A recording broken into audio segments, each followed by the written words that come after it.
দর্শক বন্ধুরা, আজকে একটা রেসিপি নিয়ে এসেছি। এটা বাংলার ঘরে সকলেই জানেন, থোর।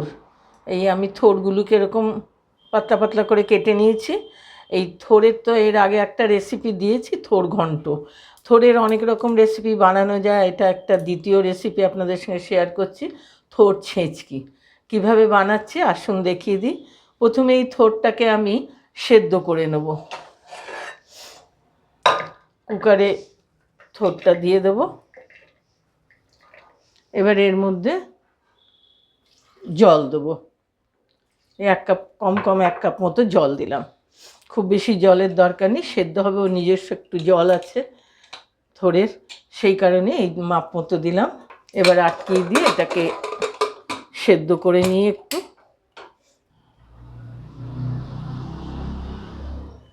দর্শক বন্ধুরা, আমি এই থোরটাকে সেদ্ধ করে নিয়েছি, দুটো সিটি মারিয়েছি।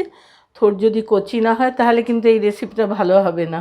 কচি থোর দিয়ে থোর ছেচকিটা খেতে ভালো লাগে। এবার আমি এর মধ্যে তেল বসিয়ে দিয়েছি, তেলটা গরম হতে আমি এখন এই বড়িগুলোকে আগে একটু ভেজে নেব।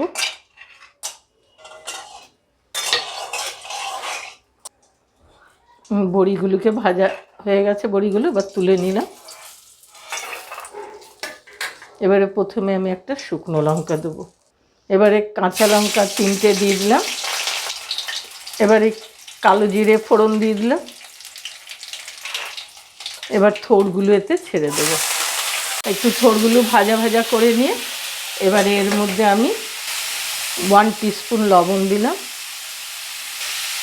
1 টিস্পুন চিনি দিলাম। চিনিটা দিতেই হবে, কারণ এটা একটা নিরামিষ তরকারিতে একটা মিষ্টতা থাকে, মিষ্টি ভাবটা করার জন্যে আর টেস্টটা সুন্দর হবে, এই জন্যে চিনিটা আমরা রান্নায় দিই। আর এবারে আমি হলুদটা দিলাম, নুন হলুদ মিষ্টি এই 3টে জিনিস দিলাম, আর কিছু দেওয়া হবে না। এখন এর মধ্যেই বড়িগুলো দিয়ে দিলাম। এখনকার বড়ি তো সেদ্ধও চট করে হয় না, ওই জন্য এর সাথেই দিয়ে দিলাম। এবার সব কিছু নাড়াচাড়া করে একটু ঢাকা দিয়ে দেবো। বন্ধুরা, এই যে থোরটা সেদ্ধ করে 1/2 কাপ মতো জল এটা এর মধ্যে দিয়ে দেবো।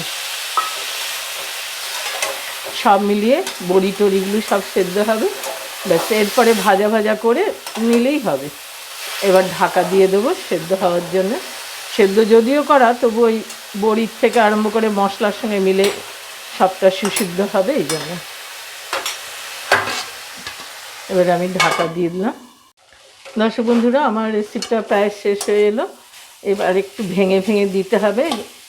আমি এর জলটা এতে দিয়েছিলাম, একটু ম্যাশ করতে হবে। আর বড়িগুলো, কেননা বড়িগুলো গোটা গোটা থাকে না এর সাথে, এইভাবে থোর ছেচকি আপনারাও জানেন, অনেকে বানিয়ে খাবেন।